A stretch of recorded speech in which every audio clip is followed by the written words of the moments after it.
নমস্কার বন্ধুরা, কেমন আছো তোমরা সবাই? আশা করি খুব ভালো আছো। আজ আবারও তোমাদের সবাইকে স্বাগত আমার চ্যানেলে নতুন একটি রেসিপির সাথে। আজকে বানাতে চলেছি জগন্নাথ দেবের জিভে গজা। হ্যাঁ, খুব অল্প সময়ে জলদি ছেলের বায়নাতে বানিয়ে ফেললাম। ছেলে আজকে সকাল থেকেই বায়না করছে রথের দড়ির টান দিতে যাবে। আজকে রথের বাজার, কিন্তু সকাল থেকে বৃষ্টি হচ্ছে। বৃষ্টিতে ছেলেকে কি করে একা ছাড়ি? তো রিভুকে আমি মানালাম যে চল তোকে আজকে জিভে গজা খাওয়াবো, আর সাথে চান করার সময় তোকে একটু বৃষ্টিতে ভিজতে দেবো। ও তো বেজায় খুশি বৃষ্টিতে ভিজতে পেয়ে। দেখো ওর আনন্দটা শুধু দেখো। ওকে দেখে যেমন সেই ছেলেবেলায় ফিরে যেতে ইচ্ছে করছে, তাই না? কোনো চিন্তাহীন মুক্ত জীবন, কত ভালো লাগছে না? তো চলো পুরো ভিডিওটি দেখতে থাকো, আশা করি তোমাদের সবার খুব ভালো লাগবে। তো এই রেসিপিটি বানানোর জন্য আমি প্রথমে একটা ছোট্ট চায়ের কাপ মেপে 1 কাপ ময়দা নিয়ে নিয়েছি। তাতে নিয়ে নিলাম পরিমাণ মতো লবণ। এরপর এতে দিয়ে দেবো 2 চামচ মতো ঘি। তোমরা চাইলে সাদা তেলও ব্যবহার করে নিতে পারো। আমি এখানে 2 চামচ ঘি দিয়ে দিলাম। দিয়ে বেশ 1 থেকে 2 মিনিট ধরে এটাকে আমি ভালো করে ময়ান দেব। আর এই ময়ামের উপরেই নির্ভর করে গজা কতটা মুচমুচে হবে। অল্প একটু সময় নিয়ে 1 থেকে 2 মিনিট ধরে আমি এটাকে খুব ভালোভাবে মেখে নিয়েছি। তো দেখো ময়ামটা এইভাবে দিয়েছি। এটা মুঠো করার পরে অল্প একটু চাপ দিলেই ভেঙে যাবে। ঠিক এমতো অবস্থায় এইভাবে এটাকে ময়াম দিয়ে নিয়েছি। এরপর এটায় জল দিয়ে একটা ডো রেডি করে নেব। ডোটা নর্মালি আমরা যেমন পরোটা বা লুচি করি সেই অনুযায়ী একটা ডো রেডি করে নেব। তো দেখো ডোটাও আমি মেখে নিয়েছি। এরপর এই ডোটা থেকে আমি 4টে লেচি কেটে নিচ্ছি। ছেলেবেলায় আমরা একদল বন্ধুবান্ধবী মিলে রৎসা দিয়ে বাড়িতে নিয়ে যেতাম, আর রাস্তায় রাস্তায় টানতাম। যে পয়সা চাল আলু পেতাম সেগুলো নিয়ে আমরা একদিন ফিস্ট করতাম, বেশ মজা হতো। এখনকার দিনে তেমন একটা দেখা যায় না। এখন ছেলেপুলেরা বেশিরভাগ দেখো মোবাইল টিভিতেই ব্যস্ত। তাদের যেমন এই ছেলেবেলাটা হারিয়েই গেছে, খুব কমই দেখা যায়, তাই না? তো দেখো কথা বলতে বলতে আমি লেচি কেটে নিয়েছি, আর এগুলোকে আমি রুটির মতো করে বেলে নেব, আর যতটা সম্ভব পাতলা বেলে নেব। তো দেখো এখানে আমি ময়দা গুঁড়ি দিয়ে খুব পাতলা করে বেলে নিয়েছি।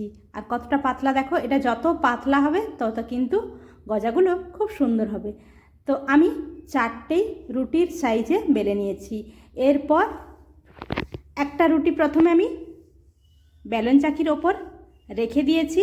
ওপর থেকে দিয়ে দিলাম একটু ঘি, তোমরা সাদা তেলও দিতে পারো। আর ছড়িয়ে দিলাম সামান্য একটু ময়দা গুঁড়া দিয়ে ওপর থেকে আর একটা রুটি চাপিয়ে দিলাম এইভাবে। আবারও দিয়ে দেবো একইভাবে ঘি আর ময়দা গুঁড়ি।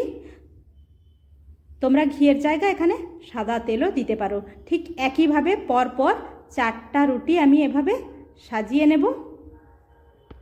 তো বন্ধুরা, আমার রান্না তোমাদের কেমন লাগে অবশ্যই আমাকে কমেন্ট করে জানিও। আর যদি ভালো লাগে অবশ্যই like comment share and subscribe করে পাশে থাকা বেল আইকনটি ক্লিক করে আমার পাশে থেকে যেও। তো দেখো 4টে রুটি আমি এইভাবে সাজিয়ে নিয়েছি। এরপর হালকা করে এইভাবে ফোল্ড করে নেব।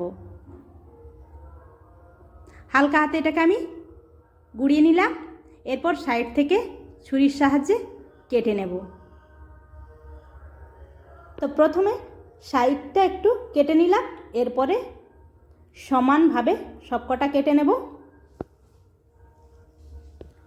তো দেখো সমানভাবে এখানে আমি সবকটা কেটে নিয়েছি।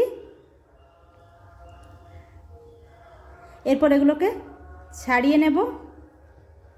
এরপর এগুলোকে হালকা হাতে বেলে নেব এইভাবে লম্বা করে। আমি খুব একটা লম্বা করিনি, তোমরা চাইলে আরও লম্বা করে বেলতে পারো। আমি একটু মাঝারি সাইজের করেই বেলে নিলাম। তো দেখো সবকটা আমি বেলে নিয়েছি। এরপর এটাকে ভেজে নেওয়ার জন্য আমি এখানে সাদা তেল গরম করেছি। তোমরা চাইলে ঘি দিয়েও ভেজে নিতে পারো। আর এটা যখন ভাজবে একদম হাই ফ্লেমে কিন্তু ভাজা যাবে না, মিডিয়াম টু লো আঁচে খুব হালকা হাতে উল্টে পাল্টে এগুলোকে মুচমুচে লাল লাল করে ভেজে তুলে নেব। তো দেখো উল্টে পাল্টে লাল লাল করে ভেজে নিয়েছি। আর এখানেই বোঝা যাচ্ছে কি সুন্দর পাট পাট একদম মুচমুচে টাইপের ভেজে নিয়েছি। এরপর এগুলো তুলে নেব। আর এখানে আগে থেকেই চিনির শিরাটা আমি তৈরি করে রেখেছিলাম।